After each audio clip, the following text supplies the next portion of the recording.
Saudari-saudaraku yang terkasih, sebetulnya sesudah mendengarkan rangkuman sidang dibacakan tadi, saya merasa tidak usah mengatakan apa-apa lagi. Bahasanya begitu indah, isinya begitu lengkap, sehingga Bapak Uskup Datus memberi komentar luar biasa. Jarang Bapak Uskup mengatakan itu sebagai kata yang pertama. Meskipun demikian, karena sudah terlanjur menyiapkan, saya ingin menyampaikan 1-2 renungan singkat. Maksud saya moga-moga singkat.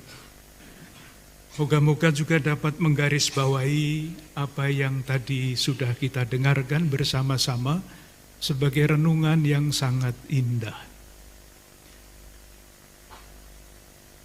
Tetapi pertama-tama izinkan saya, kalau boleh, kalau tidak boleh tidak apa-apa, mewakili seluruh peserta Sidang Agung Gereja Katolik yang kelima ini, mengucapkan terima kasih kepada seluruh panitia yang dengan bekerja keras memberikan yang paling baik, bukan hanya bagi kita yang hadir di dalam ruangan ini, tetapi juga untuk masa depan Gereja Katolik di Indonesia. Terima kasih kepada Presidium Konferensi Wali Gereja Indonesia yang telah memberikan tanggung jawab kepada panitia yang sudah dijalankan dengan sangat bagus.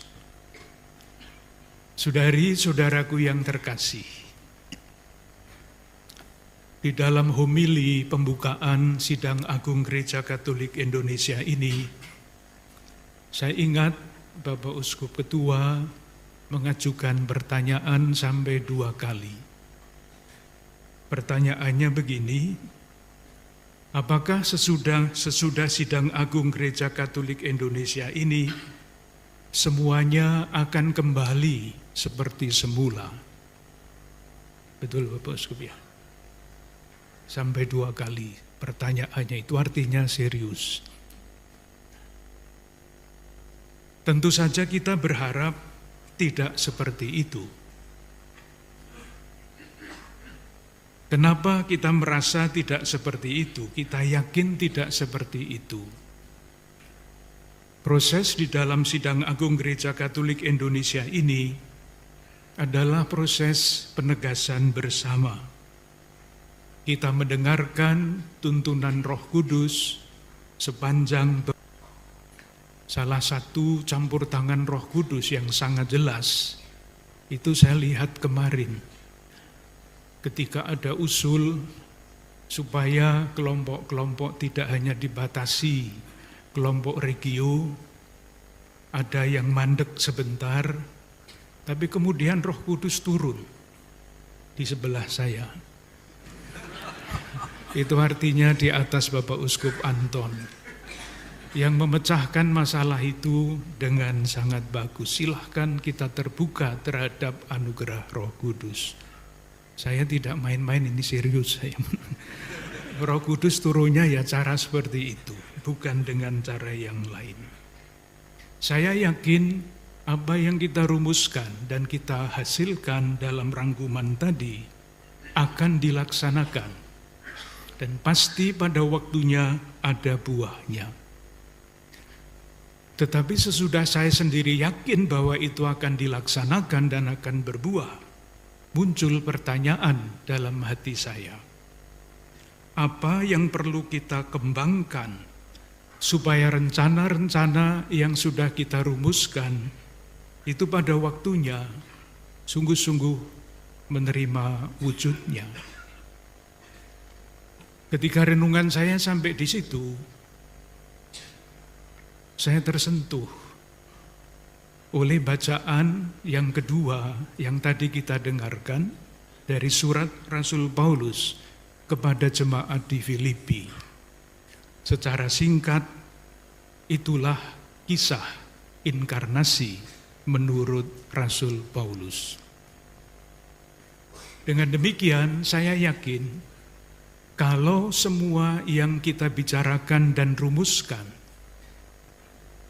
kita bawa, kita usahakan, kita perjuangkan dengan spiritualitas inkarnasi, tentu buahnya akan lebat. Pertanyaannya adalah, spiritualitas inkarnasi itu spiritualitas yang seperti apa? Rumusannya bisa sangat sederhana. Dalam inkarnasi, Allah masuk ke dalam dunia. Konsekuensinya, kalau kita mau berjumpa dengan Allah, kalau kita ingin menemukan kehendak Allah, tidaklah perlu dicari di tempat-tempat yang jauh. Kehendak itu ada di dalam sejarah. Dan sejarah itu cakupannya bisa luas, tetapi juga bisa sempit. Gereja lokal, paroki, lingkungan, lingkup kategorial, dan macam-macam. Itulah lokus di mana kehendak Allah, bahkan Allah sendiri dapat ditemui. Pertanyaan berikutnya yang muncul adalah caranya bagaimana untuk menemukan Allah, menemukan kehendaknya itu. Sebagai orang beriman, pertama-tama tentu Tuhan dan kehendaknya kita temukan di dalam doa. Doa yang macam apa?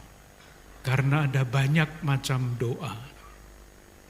Saya ingat beberapa tahun yang lalu Konferensi Wali Gereja Indonesia melalui Komisi Pengembangan Sosial Ekonomi mengeluarkan satu buku. Judulnya Spiritualitas Gerakan. Dan di dalamnya dijelaskan mengenai spiritualitas inkarnasi itu. Langkah pertama untuk menemukan kehendak Tuhan di dalam sejarah, di dalam konteks adalah doa mohon kegelisahan. Aneh. Biasanya kalau kita berdoa, yang kita mohon adalah damai. Tetapi di dalam spiritualitas gerakan, pertama-tama yang kita mohon adalah kegelisahan. Bukan kegelisahan yang membuat kita bingung, lalu berbeban, bukan. Tetapi kegelisahan seperti yang diungkapkan oleh Santo Agustinus. Jiwaku belum merasa tenang sampai aku menemukan Dikau, sampai aku menemukan kehendak-Mu. Itulah doa mohon kegelisahan, atau di dalam bahasa yang biasa, doa supaya saya dibebaskan dari zona nyaman.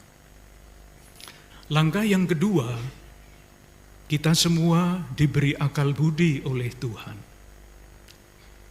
Oleh karena itu, kehendak Tuhan bersama-sama dengan doa yang tadi mesti disertai dengan analisa-analisa interdisipliner.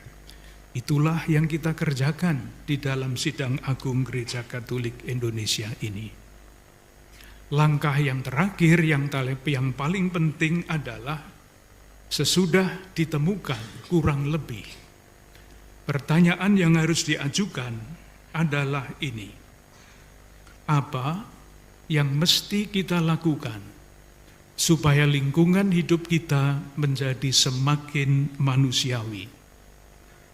Apa yang harus kita lakukan supaya kesejahteraan bersama atau damai semakin terwujud? Pertanyaannya sama, tetapi jawabannya bisa sangat berbeda-beda.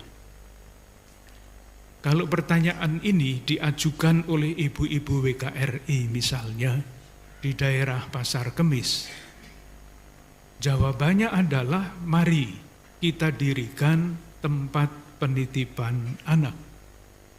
Karena apa? Karena di Pasar Kemis ada banyak pabrik, ada banyak pekerja. Pekerja itu adalah pekerja muda dengan keluarga muda, dengan anak-anak kecil. Kalau orang tuanya bekerja, siapa yang akan memperhatikan anak-anak itu? Maka jawabannya adalah mendirikan tempat penitipan anak. Tetapi kalau pertanyaan ini diajukan oleh anggota DPR RI, pasti jawabannya bukan mari kita dirikan tempat penitipan anak. Jawabannya pastilah atau seharusnya mari kita rumuskan undang-undang yang memastikan bahwa kesejahteraan bersama menjadi kenyataan. Saudari-saudaraku yang terkasih, kelihatannya mudah, nyatanya sangat sulit. Mengajukan pertanyaan seperti itu pun tidak mudah.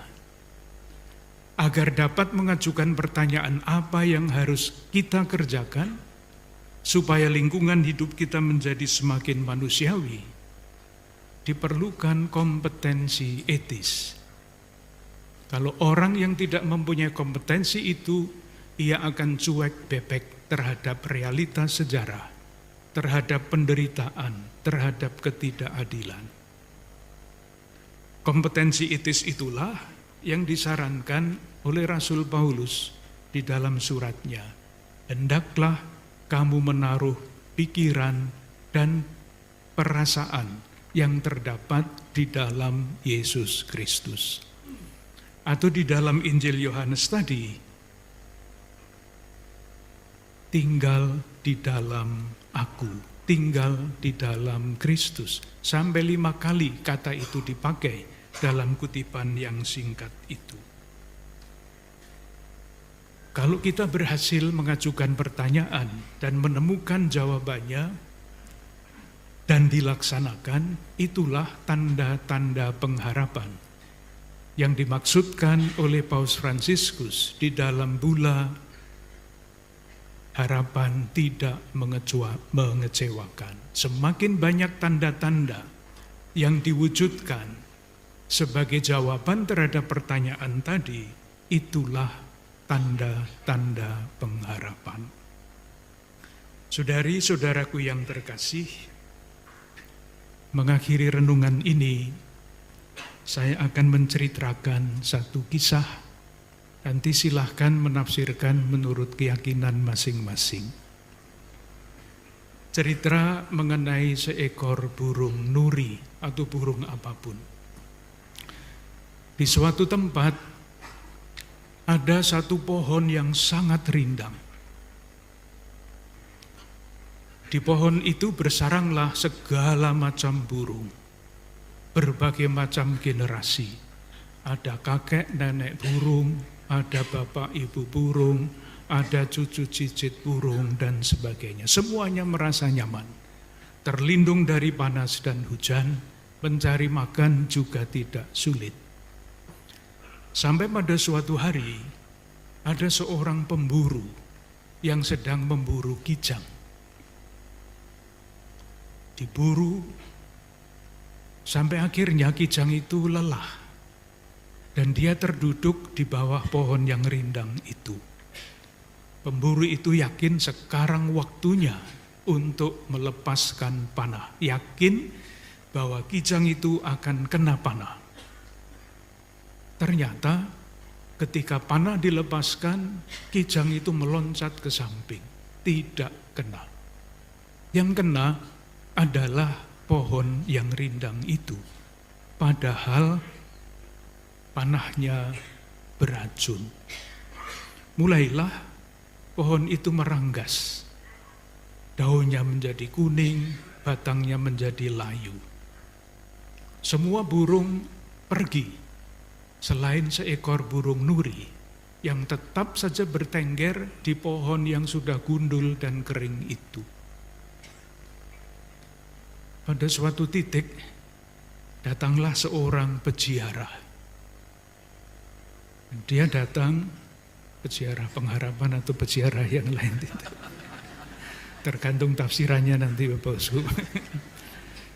Datanglah seorang peziarah dan melihat burung nuri itu di atas sendirian.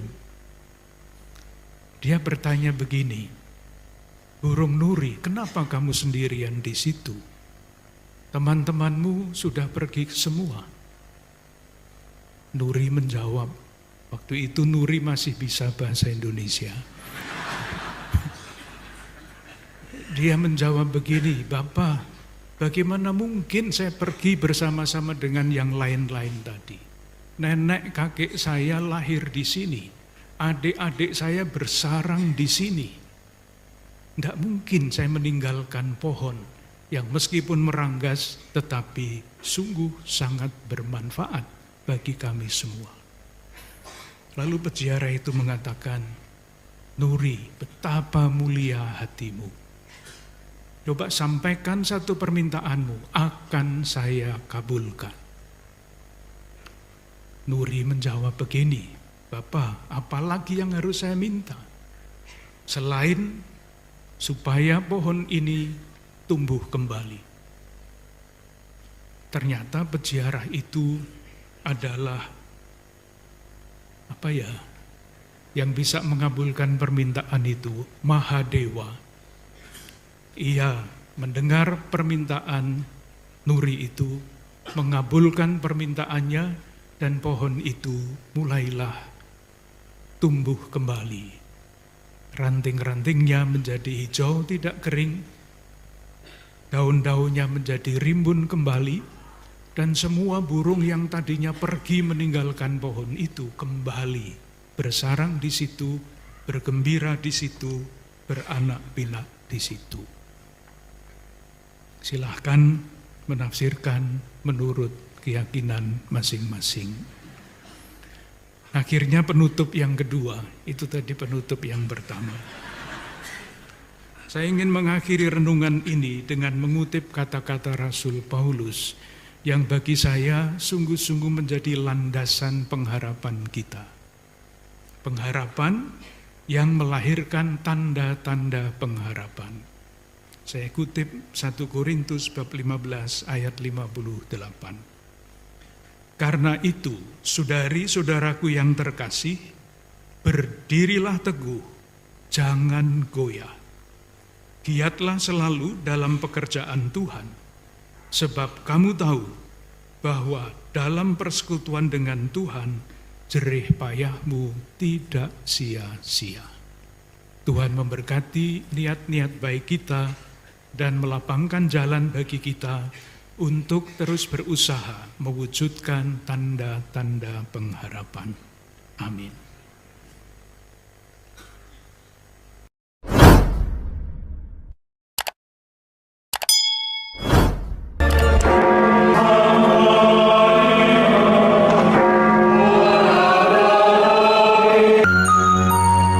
Sahabat peradaban kasih yang terkasih, sampai jumpa pada episode berikutnya.